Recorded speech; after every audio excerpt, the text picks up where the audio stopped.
নমস্কাৰ, আপুনি চাবলৈ আৰম্ভ কৰিছে SB অসম মিডিয়া। আজি হৈছে 20 মে আৰু আজি ৰাতিপুৱাৰ কেইবাটাও গুৰুত্বপূৰ্ণ খবৰ আহি পৰিছে আৰু এনে ধৰণৰ খবৰসমূহ নিতৌ চাবলৈ চেনেলটো ছাবস্ক্ৰাইব কৰি ভিডিঅ'টোত এটা লাইক কৰি দিব। পশ্চিমবংগৰ নতুন মুখ্যমন্ত্ৰী শুভেন্দু অধিকাৰীৰ বিৰুদ্ধে এইবাৰ গৰজি উঠিল হিন্দু মহিলা আৰু কুৰবানীক লৈ এইবাৰ গৰজি উঠিছে পশ্চিমবংগৰ হিন্দু মহিলাসকল। জনাইছো এটি ব্ৰেকিং নিউজ, ডাঙৰ খবৰ। ঈদক লৈ নিৰ্দেশনা জাৰি কৰিছিল পশ্চিমবংগ প্ৰশাসনে। বিজেপি চৰকাৰৰ নিৰ্দেশনাই বিপদত পেলাইছে এতিয়া হিন্দু গোপালকসকলক। হিন্দু গোপালকৰ পৰা মুছলমানে ক্ৰয় কৰা নাই গৰু আৰু শীঘ্ৰে নিৰ্দেশনা প্ৰত্যাহাৰ কৰাৰ দাবী জনাইছে হিন্দু গোপালকসকলে। আৰু এইবাৰ বিজেপি চৰকাৰৰ নিৰ্দেশনাৰ বিৰুদ্ধে হিন্দুৰ প্ৰতিবাদ দেখিবলৈ পোৱা গৈছে। পশ্চিমবংগৰ নতুন মুখ্যমন্ত্ৰী শুভেন্দু অধিকাৰীৰ বিৰুদ্ধে এইবাৰ গৰজি উঠিছে পশ্চিমবংগৰ হিন্দু মহিলাসকল। ঈদক লৈ নিৰ্দেশনা জাৰি কৰিছিল পশ্চিমবংগ প্ৰশাসনে আৰু বিজেপি চৰকাৰৰ নিৰ্দেশনাই বিপদত পেলাইছে এতিয়া হিন্দু গোপালকসকলক। হিন্দু গোপালকৰ পৰা মুছলমানে ক্ৰয় কৰা নাই গৰু আৰু শীঘ্ৰে নিৰ্দেশনা প্ৰত্যাহাৰ কৰাৰ দাবী জনাইছে হিন্দু গোপালকসকলে। বিজেপি চৰকাৰৰ নিৰ্দেশনাৰ বিৰুদ্ধে এইবাৰ হিন্দুৰ প্ৰতিবাদ দেখিবলৈ পোৱা গৈছে আৰু শুভেন্দু অধিকাৰীৰ বিৰুদ্ধে এইবাৰ পশ্চিমবংগত গৰজি উঠিছে শ শ হিন্দু মহিলা। জনাইছো আৰু এটি ব্ৰেকিং নিউজ, ডাঙৰ খবৰ। সূৰ্য পাহাৰত পৰ্যটক লৈ আহি গ'ল SOP। অচিনাকি লোকৰ প্ৰৱেশ একেবাৰে নিষিদ্ধ ঘোষণা কৰা হৈছে। জনাইছো এটি ব্ৰেকিং নিউজ, ডাঙৰ খবৰ। গোৱালপাৰাৰ সূৰ্য পাহাৰ দৰ্শনৰ বাবে আহি গ'ল SOP। এতিয়াৰে পৰা মন গ'লে আপুনি সোমাব নোৱাৰিব সূৰ্য পাহাৰত। কেৱল সনাতনীত হিন্দু ধৰ্মৰ লোকেহে প্ৰৱেশ কৰিব পাৰিব সূৰ্য পাহাৰত। এটি ব্ৰেকিং নিউজ জনাইছো সমগ্ৰ ৰাজ্যবাসীক। গোৱালপাৰাৰ সেই সূৰ্য পাহাৰত কেৱল সনাতনী হিন্দু ধৰ্মৰ লোকেহে প্ৰৱেশ কৰিব পাৰিব আৰু হিন্দু লোকৰ বাহিৰে কোনো অচিনাকি লোকৰ প্ৰৱেশ একেবাৰে নিষিদ্ধ ঘোষণা কৰা হৈছে। আৰু পিকনিক খোৱাৰ নামত একাংশ লোকে পবিত্ৰতা নষ্ট কৰাৰ অভিযোগ উত্থাপন কৰা হৈছে আৰু ইয়াৰ পিছতেই কঠোৰ হৈ পৰিছে সূৰ্য পাহাৰ পৰিচালনা সমিতি। আৰু পৰিচালনা সমিতিৰ স্পষ্ট কথা, কোনো কাৰণতেই শ্ৰী সূৰ্য পাহাৰৰ পবিত্ৰতা নষ্ট হ'বলৈ নিদিওঁ আৰু গোৱালপাৰাৰ সূৰ্য পাহাৰ দৰ্শনৰ বাবে আহি গ'ল SOP। এতিয়াৰে পৰা মন গ'লে আপুনি সোমাব নোৱাৰিব সেই গোৱালপাৰাৰ সূৰ্য পাহাৰত আৰু কেৱল সনাতনী হিন্দু ধৰ্মৰ লোকেহে প্ৰৱেশ কৰিব পাৰিব সেই সূৰ্য পাহাৰত। জনাইছো আৰু এটি ব্ৰেকিং নিউজ, ডাঙৰ খবৰ। চন্দ্ৰনাথ ৰথৰ হত্যাকাণ্ডৰ মূল অভিযুক্তক ইতিমধ্যে গ্ৰেপ্তাৰ কৰা হৈছে। আৰক্ষীৰ জালত পৰিছে ৰাজকুমাৰ সিং। জনাইছো এটি ব্ৰেকিং নিউজ, ডাঙৰ খবৰ। পশ্চিমবংগৰ চন্দ্ৰনাথ ৰথ হত্যাকাণ্ডৰ মূল অভিযুক্তক গ্ৰেপ্তাৰ কৰিছে আৰক্ষীয়ে। পশ্চিমবংগৰ মুখ্যমন্ত্ৰী শুভেন্দু অধিকাৰীৰ ব্যক্তিগত সহায়কক হত্যা কৰিছিল ৰাজকুমাৰ সিঙে আৰু উত্তৰ প্ৰদেশৰ মুজাফৰনগৰত গ্ৰেপ্তাৰ ৰাজকুমাৰ সিং নামৰ সেই অভিযুক্তটোক। আৰু বালিয়া নিবাসী ৰাজকুমাৰ সিং খৰিদাৰৰ পৰা উভতাৰ পথত CBIৰ জালত পৰে ৰাজকুমাৰ সিং আৰু দিল্লী ডেৰাডুন ৰাষ্ট্ৰীয় ঘাইপথৰ চাপৰ টোল প্লাজাত গ্ৰেপ্তাৰ ৰাজকুমাৰ সিঙক। চন্দ্ৰনাথ ৰথক গুলীওৱা মূল লোকজনে আছিল সেই ৰাজকুমাৰ সিং আৰু চন্দ্ৰনাথ ৰথ আছিল পশ্চিমবংগৰ মুখ্যমন্ত্ৰী শুভেন্দু অধিকাৰীৰ ব্যক্তিগত সহায়ক আৰু পশ্চিমবংগত নিৰ্বাচনোত্তৰ হিংসাৰ মাজতে হত্যাৰ বলি হৈছিল চন্দ্ৰনাথ ৰথ আৰু পশ্চিমবংগৰ চন্দ্ৰনাথ ৰথ হত্যাকাণ্ডৰ মূল অভিযুক্তক গ্ৰেপ্তাৰ কৰিছে আৰক্ষীয়ে। পশ্চিমবংগৰ মুখ্যমন্ত্ৰী শুভেন্দু অধিকাৰীৰ ব্যক্তিগত সহায়কক হত্যা কৰা হৈছিল। জনাইছো আৰু এটি ব্ৰেকিং নিউজ, ডাঙৰ খবৰ। আজি হৈছে 20 মে আৰু আজিৰ দিনটোতে দেশজুৰি বন্ধ ঘোষণা কৰা হৈছে সকলো ফাৰ্মাচী। আৰু কিয় বন্ধ ঘোষণা কৰা হৈছে জনাইছো সবিশেষ খবৰ। 20 মে অৰ্থাৎ আজি দেশজুৰি বন্ধ হৈ পৰিছে দেশৰ সকলো ফাৰ্মাচী। অসমৰ লগতে সমগ্ৰ দেশতেই বন্ধ হৈ পৰিছে ফাৰ্মাচীসমূহ। অনলাইন ঔষধ বিক্ৰী বন্ধৰ দাবীত বন্ধ ঘোষণা কৰা হৈছে আজিৰ দিনটোত। আৰু chemist and druggist association of অসমৰ বন্ধ ঘোষণা। 20 মে অৰ্থাৎ আজি দেশজুৰি বন্ধ হৈ পৰিছে দেশৰ সকলো ফাৰ্মাচী আৰু আপুনি আজি কোনো ফাৰ্মাচী খোলা নাপাব। অসমৰ লগতে সমগ্ৰ দেশতেই বন্ধ হৈ পৰিছে ফাৰ্মাচীসমূহ।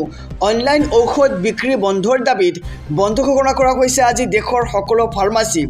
Chemist and druggist association of অসমৰ বন্ধ ঘোষণা আজিৰ দিনটোত আৰু 20 মে অৰ্থাৎ আজিৰ দিনটোত দেশজুৰি বন্ধ হৈ পৰিছে দেশৰ সকলো ফাৰ্মাচী।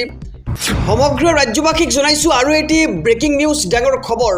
মূল্য বৃদ্ধিক লৈ এইবাৰ সৰব হৈছে কংগ্ৰেছ নেতৃত্ব। জনতাৰ ওপৰত মোদী চৰকাৰে ব্যৰ্থতাৰ বোজা জাপি দিছে। জনাইছোঁ এটি ব্ৰেকিং নিউজ ডাঙৰ খবৰ। এইবাৰ জনসাধাৰণৰ ওপৰত বিজেপি চৰকাৰে ব্যৰ্থতাৰ বোজা জাপি দিছে বুলি মন্তব্য কৰা হৈছে কংগ্ৰেছ নেতৃত্বৰ ফালৰ পৰা। সাধাৰণ জনতাৰ ওপৰত হাৰাশাস্তিৰ চেষ্টা চলাইছে মোদী চৰকাৰে। দেশত খোৰাখুৰে হোৱা মূল্যবৃদ্ধিক লৈ এইবাৰ সৰব হৈছে কংগ্ৰেছ নেতৃত্ব। মূল্যবৃদ্ধি 4টা দিনৰ পিছতেই পুনৰ বৃদ্ধি হৈছে পেট্ৰল আৰু ডিজেলৰ মূল্য। পেট্ৰল ডিজেলৰ মূল্য বৃদ্ধি কৰি সাধাৰণ জনতাক কিয় বোজা দিব, এতিয়া প্ৰশ্ন কৰিছে কংগ্ৰেছ নেতৃত্বৰ ফালৰ পৰা।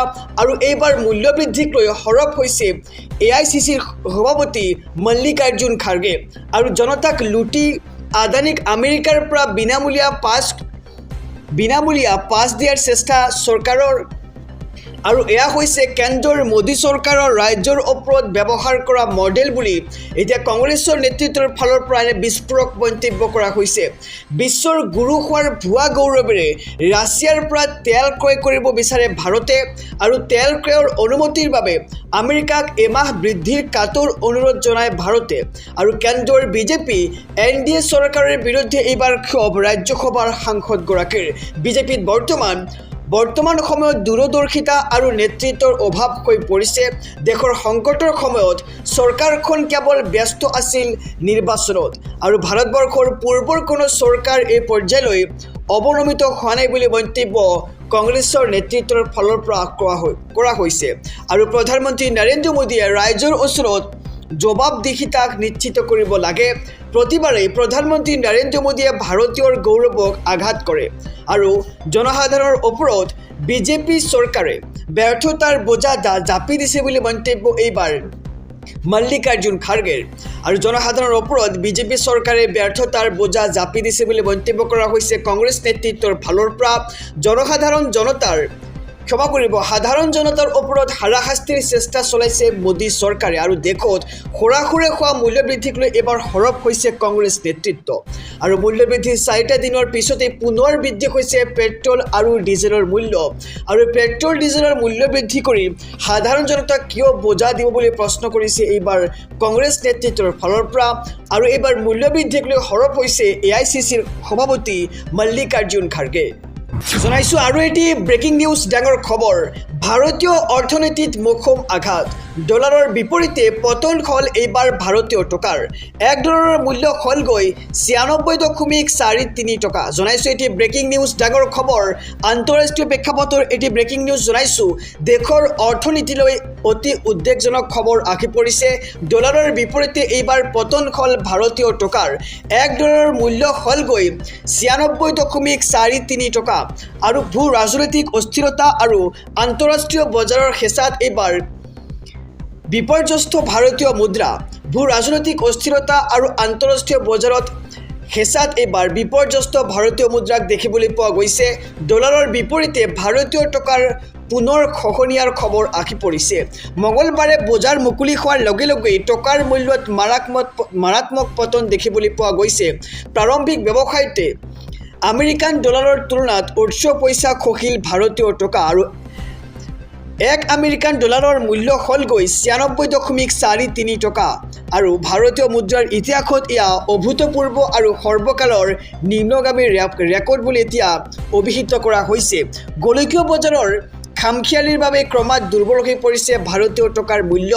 আন্তঃৰাষ্ট্ৰীয় বজাৰত খাৰুৱা তেলৰ মূল্য প্ৰতি বেৰেলত $100 ওপৰত স্থিৰ হৈ পৰিছে। আৰু তেল আমদানিৰ বাবে ডলাৰত বৃহৎ ধন পৰিশোধ কৰিবলগীয়া হৈছে। আৰু যাৰ বাবে দেশৰ বৈদেশিক মুদ্ৰাৰ ভঁৰালত এতিয়া তীব্ৰ হেঁচা আহি পৰিছে। টকাৰ খহনীয়াৰ প্ৰভাৱ কেৱল শ্বেয়াৰ বজাৰতে সীমাবদ্ধ নাথাকে, পোনপটীয়া কোব পৰিব সাধাৰণ গ্ৰাহকৰ ওপৰতো।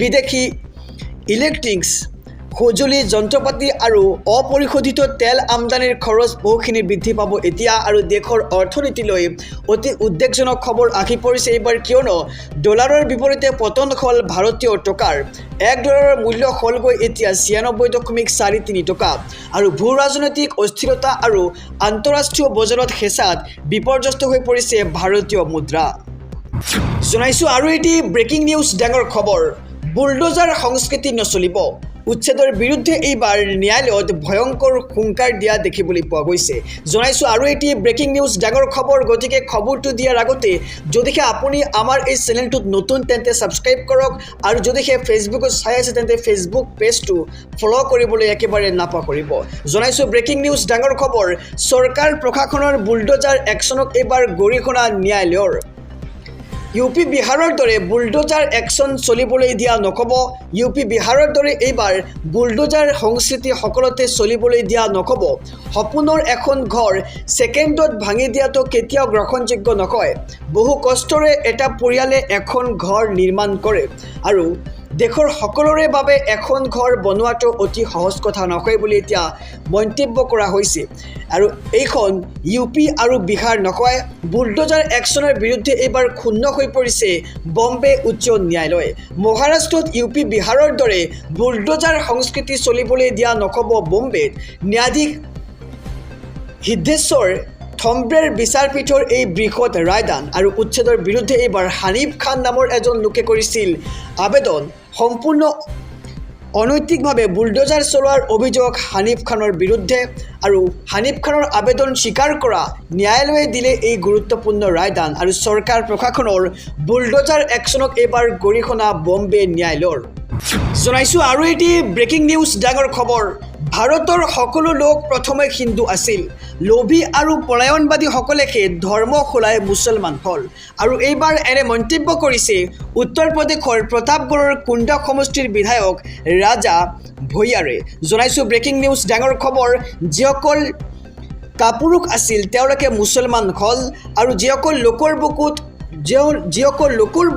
সাহসৰ অভাৱ আছিল সেইসকলেহে ধৰ্মান্তৰিত হৈ মুছলমান হৈছিল বুলি মন্তব্য কৰিছে আৰু ভাৰতবৰ্ষৰ প্ৰতিগৰাকী খিলঞ্জীয়া লোকেৰেই আদি পুৰুষ প্ৰথমে হিন্দু আছিল কেৱল স্বাৰ্থপৰ আৰু পলায়নবাদী মানসিকতাৰ একাংশ লোকেহে ধৰ্ম সলাই মুছলমান ধৰ্ম গ্ৰহণ কৰিছিল বুলি মন্তব্য এইবাৰ উত্তৰ প্ৰদেশৰ প্ৰতাপগড়ৰ কুণ্ড সমষ্টিৰ বিধায়ক ৰাজা ভূঞাৰ আৰু ভাৰতত বাস কৰা প্ৰতিগৰাকী মুছলমানেৰে মূল শিপাডাল প্ৰথমতে হিন্দু ধৰ্মৰ সৈতে সাঙুৰ খাই আছিল বুলি এতিয়া বিস্ফোৰক মন্তব্য কৰিছে বিধায়ক ৰাজা ভূঞাৰে আৰু দেশৰ মুছলমানসকল কোনো আৰৱ বা বহিৰাষ্ট্ৰৰ পৰা অহা নাই ইতিহাসৰ বুকুত এনে বহু দুৰ্বল আৰু লোভী চৰিত্ৰৰ লোক আছিল কেৱল সেইসকল দুৰ্বল লোকেই শত্ৰুৰ হেঁচাত পৰি বা প্ৰলোভনৰ বলি হৈ নিজৰ স্বধৰ্ম ত্যাগ কৰিছিল আৰু উত্তৰ প্ৰদেশৰ প্ৰতাপগড়ৰ কুণ্ডা সমষ্টিৰ বিধায়ক ৰাজা ভূঞাৰ এনে বিস্ফোৰক মন্তব্য